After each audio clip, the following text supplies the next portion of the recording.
तो एक ऐसा संस्थान जी।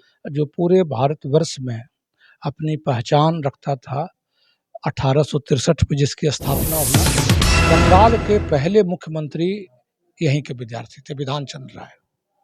बंगाल के पहले मुख्यमंत्री पटना यूनिवर्सिटी के विद्यार्थी। पटना कॉलेज के विद्यार्थी और पहले यहाँ के मुख्यमंत्री श्री कृष्ण सिंह, वो भी यहीं के छात्र थे।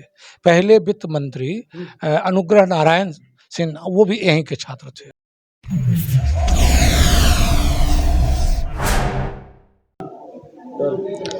अभी हम पटना कॉलेज में मौजूद है और हमारे जस्ट बगल में एक सर बैठे हुए हैं जो कि तरुण सर हैं और पटना कॉलेज के प्रिंसिपल से। आज हम कुछ बातें करेंगे पटना यूनिवर्सिटी के बारे में, कुछ बातें करेंगे। अभी विवाद में जेपी यूनिवर्सिटी चल रहा है, जैसा कि आप लोग जानते होंगे, जेपी यूनिवर्सिटी। और एक और बड़ी मुद्दा है, अभी पटना कॉलेज के ही एक स्टूडेंट महाराष्ट्र में कमिश्नर भी बने हैं, उनके ऊपर भी हम बातें करेंगे। खैर देखते हैं, सर से बातें करेंगे। सर क्या क्या यहाँ के बारे में खूबी गिनाते हैं, और क्योंकि यहाँ के प्रिंसिपल हैं तो सर ही बता सकते हैं विशेष तमाम लोगों को। सबसे पहले तो सर बहुत बहुत वेलकम है। आपका भी बहुत बहुत धन्यवाद। जहाँ तक इसकी खूबियों के बारे में है, तो एक ऐसा संस्थान जो पूरे भारतवर्ष में अपनी पहचान रखता था, 1863 में जिसकी स्थापना हुई, जिसकी स्थापना के 160 साल पूरे हुए। 9 जनवरी को हम लोगों ने 161वां इसका साल, स्थापना साल मनाया।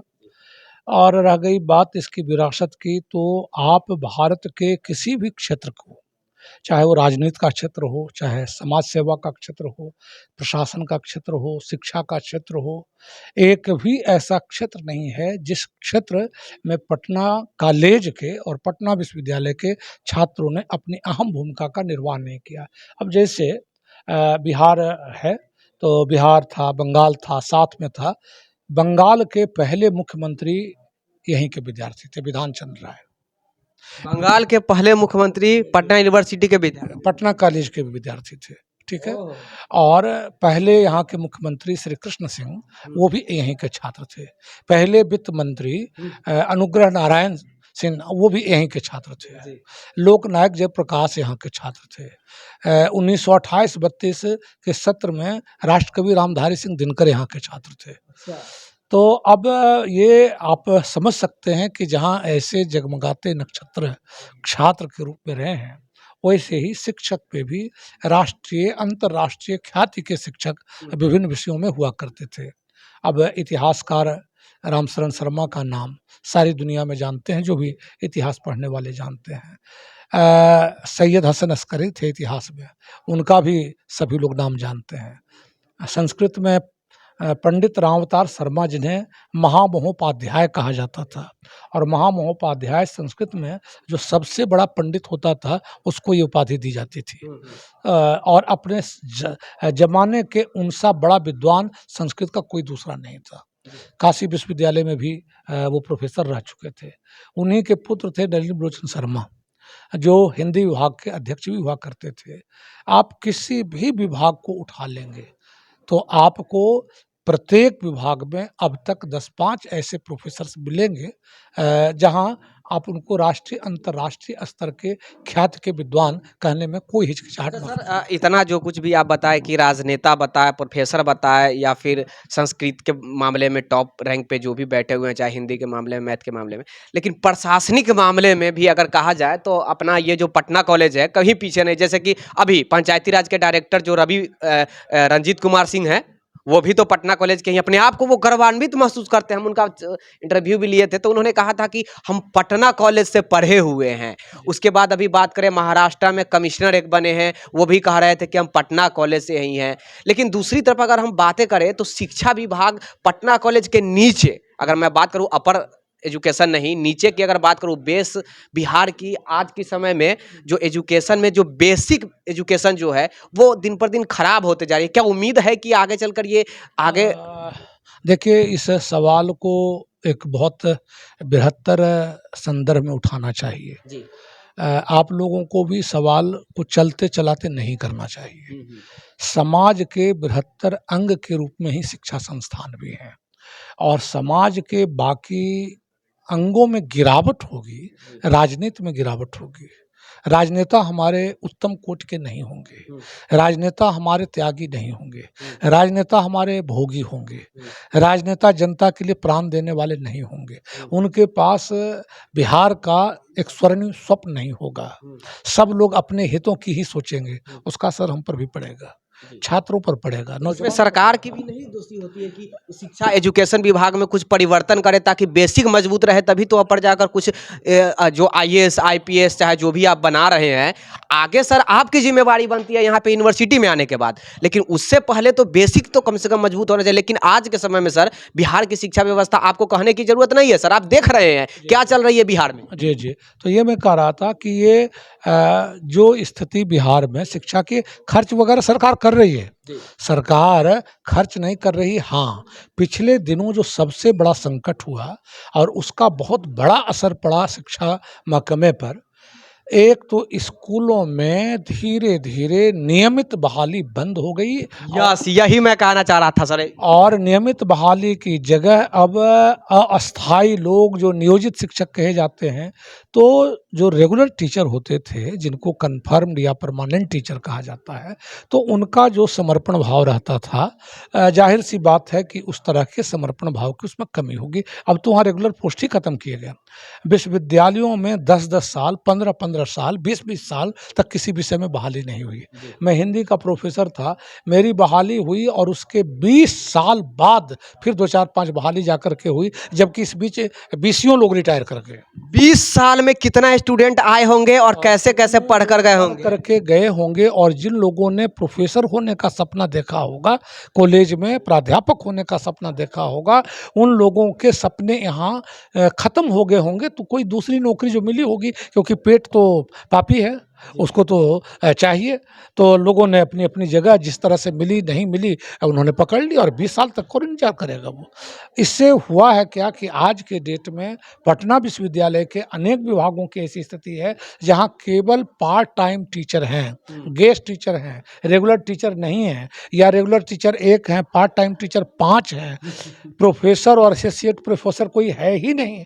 बहाली ही नहीं पिछले 50 साल से हुई है, प्रमोशन से ही कुछ लोग प्रोफेसर बने हैं, एसोसिएट प्रोफेसर बने हैं, लेकिन एसोसिएट प्रोफेसर और प्रोफेसर की ओपन वैकेंसी नहीं हुई है। इन सब का पढ़ाई के वातावरण पर एक अनुकूल नहीं बिल्कुल प्रतिकूल प्रभाव पड़ा है और वो हम लोग देख रहे हैं। जी। बात वही जो मैं पूछ रहा था उसी का जवाब दिए घुमा फिरा के कि अपर लेवल पर लेकिन बेसिक से लेकर चाहे मैं प्राइमरी की बात करूं, अपर प्राइमरी की बात करूं या फिर उच्च शिक्षा की बात करूं, हर जगह शिक्षकों की कमी आपको देखने को मिलेगा, जो कि सर भी एक्सेप्ट किए हैं कि ये सही प्रकार से नहीं होते। अब आप खुद सोचिए ना, जिस यूनिवर्सिटी में सर प्रोफेसर रहे हैं वहाँ 20 सालों बाद प्रोफेसरों की नियुक्ति होती है। अब 20 साल के बीच में कितने प्रोफेसर आते और जाते और कितने स्टूडेंट, लाखों की संख्या में स्टूडेंट आए होंगे और यहाँ से एजुकेटेड होकर पढ़कर चले गए होंगे। हजारों तो कह ही सकते हैं, लाखों नहीं भी कहें तो हजारों कह सकते हैं हाँ, सर। बहुत ही मैंने हम लोगों को आंकड़ों को रखते समय थोड़ा सा सावधानी बरतनी चलिए चाहिए। सर, तो एक नहीं सर, एक व्यक्ति ही काफिर होता है, प्रधानमंत्री बन जाते हैं एक व्यक्ति ही काफिर है कहीं कोई बड़े पोस्ट पर जाने के लिए। और ऐसे भी अपना पटना जो कॉलेज है यहाँ से बड़े बड़े पोस्ट पर लोग गए हैं, जैसा कि आपने स्टार्टिंग में बताया। तो चलिए इसके ऊपर हम बात कर लें। अब हम बात करेंगे जेपी यूनिवर्सिटी के ऊपर कि जेपी यूनिवर्सिटी में इतने बड़े पैमाने पर अभी विवाद चल रहा है, लेकिन पटना यूनिवर्सिटी के ऊपर आज तक किसी भी प्रकार की क्लेम नहीं लगी है। इसके ऊपर कोई आपके पास? देखिए, पटना यूनिवर्सिटी चूंकि पुरानी यूनिवर्सिटी है, जेपी यूनिवर्सिटी को तो पैदा हुए मैंने समझिए पटना यूनिवर्सिटी का मैंने 10वीं 20वीं पीढ़ी का जो व्यक्ति हो सकता है उस तरह से वो यूनिवर्सिटी ही है।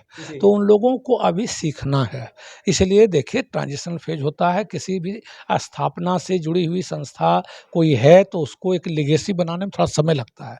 पटना विश्वविद्यालय एक पुरानी संस्था है, बने बनाए ढांचे हैं। जब पूरे बिहार में पढ़ाई नहीं भी हो रही थी तब भी पटना विश्वविद्यालय में, और मैं दावे के साथ कह सकता हूँ व्यक्ति शिक्षक के रूप में भी, यहाँ क्लासेज शिक्षक की ओर से कभी भी बंक नहीं हुए। कभी भी बुरे से बुरे समय में भी यहाँ शिक्षकों के द्वारा क्लास लिए जाते रहे। छात्रों की उपस्थिति अनुपस्थिति बढ़ी है घटी है, ठीक है।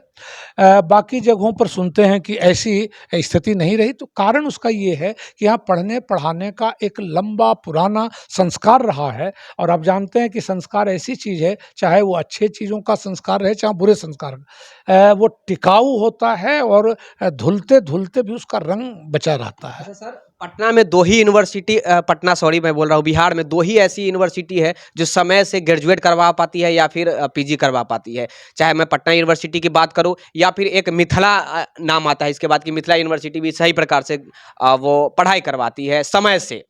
बाकी जितने भी बिहार में यूनिवर्सिटी है, आपने जैसा कि कहा कि सीखनी चाहिए, तो आप उसको सजेस्ट नहीं कर सकते, आप सिखलाने का प्रयास कीजिए ना कि भैया आप किसी स्टूडेंट की ज़िंदगी को क्यों बर्बाद करते हैं? 3 साल की जगह 5 साल, 5 साल की जगह 8 साल, चाहे मैं वैशाली की यूनिवर्सिटी, मुजफ्फरपुर यूनिवर्सिटी की बात करूँ या छपरा यूनिवर्सिटी की बात करूँ, तमाम जगह तो यही सिचुएशन देखने को मिल रहा है। देखिए अब है क्या कि सब चीज़ें एक दूसरे से जुड़ी हुई हैं। यदि कोई विश्वविद्यालय, वो हमारा हो विश्वविद्यालय या कोई भी विश्वविद्यालय हो, लगातार वहाँ पर कुलपति तो रहते ही हैं। ऐसा तो नहीं कि बिना या ये कुलपति की गलती के कारण है? जैसा, एक मिनट, कुलपति रहते हैं, कुलपति के बहाली की प्रक्रिया सरकार की गैर जानकारी में है, सो बात नहीं है। जी। तो यदि उनको लग रहा था कि ऐसे हम कुलपति भेज रहे हैं जो विश्वविद्यालयों को कायदे से चला नहीं पा रहे हैं, और कायदे से नहीं चला पाने का तो सबसे बड़ा उदाहरण है कि समय पर परीक्षाएं नहीं हो रही हैं, तो उनको सोचना चाहिए था कि भाई कुलपति के हम जिस तरह से बनाने का ढर्रा सोचे हुए हैं, कुछ नए तरीके तो नहीं अपनाए जाएं, कुछ गड़बड़ी तो नहीं हो रही उस नियुक्ति में। क्योंकि अंततः कुलपति ही उसके लिए जवाबदेह होंगे। हमारे कुलपति हैं, दिन रात परेशान रहते हैं, एक-एक दिन चाहते हैं कि हम कैसे आगे बढ़ें, किस तरह से योजना बनावें जो विश्वविद्यालय चुस्त हो, दुरुस्त हो। तो ये तो कुलपति यदि नहीं करेगा तो फिर मुश्किल होगी। और दूसरी बात ये कि पटना विश्वविद्यालय, जैसा कि मैंने कहा कि इसकी एक लेगेसी भी है और अपेक्षाकृत ये छोटा विश्वविद्यालय भी है। इस सच्चाई को भी मैंने स्वीकार करना चाहिए। तो मान लीजिए 5 आदमी का परिवार हो और 100 आदमी का परिवार हो, तो दोनों को मैनेज करने में तो थोड़ी-सी फ़र्क वाली स्थिति पैदा होगी। ये और बीच में जो कोरोना आया, इस कोरोना ने पटना विश्वविद्यालय का, मैं आपको बताऊँ, कोरोना के पहले जो बीए का रिज़ल्ट निकला, वो पूरे भारतवर्ष में पहला विश्वविद्यालय था जिसका बीए फाइनल का रिज़ल्ट सबसे पहले निकला था। सबसे पहले निकला था। कोरोना ने इसको गड़बड़ा दिया। लेकिन मेरा अंदाज़ है कि जून-जुलाई तक हम अपने सारे पिछले बकाये को पूरा करेंगे और ज़्यादा मुस्तैदी से पढ़ाई भी तब हो सकेगी। अभी जिस सेशन को चलना चाहिए वो नहीं चल रहा है, जिनको नहीं चलना चाहिए। अब सेमेस्टर 1 और 3 एक साथ चलना चाहिए, 2 और 4 एक साथ चलना चाहिए। अभी हो सकता है कि 1 और 3 की जगह 2 और 3 चल रहा हो। तो ये मेरा अंदाज़ है कि जुलाई तक हम लोग पूरा करेंगे और हमारा पूरा परीक्षा का महकमा है, और कुलपति ख़ास करके इसको लेकर इतने पार्टिकुलर हैं जिसको हमको लगता है कि दूसरे विश्वविद्यालयों को भी थोड़ा-सा हमारे यहाँ से, और ख़ास करके हमारे सीख लेनी कुलपति चाहिए। हैं, उनसे कुछ टिप्स लेना चाहिए। कुछ टिप्स लेनी चाहिए। टिप्स लेनी चाहिए, सीख लेनी चाहिए, चाहे कुलपति को सीख लेनी चाहिए या फिर प्रिंसिपल सर से भी कुछ सीख लेनी चाहिए कि हम किस प्रकार से अपना कॉलेज की मेंटेनेंस करते हैं, किस प्रकार अपना कॉलेज चलाते हैं। अच्छा सर, कहा जाता है कि इस यूनिवर्सिटी में जो बच्चा पैर रख दिया ना, वो कुछ न कुछ बड़े मतलब ऊंचाई पायदान पर जाकर ही दम लेगा। हम भी आज पैर रखे हैं, हमको भी आशीर्वाद दीजिए कि हम भी कुछ बड़े ऊंचे पायदान पर जाएं। देखिए, एक शिक्षक के पास अपने युवा साथियों के लिए, युवा मित्रों के लिए, विद्यार्थियों के लिए आशीर्वाद और अपना जो कर्म है, इसके सिवा क्या है? हम तो कभी भी नहीं चाहेंगे कि हमारी युवा पीढ़ी हमसे बहुत आगे नहीं बढ़े।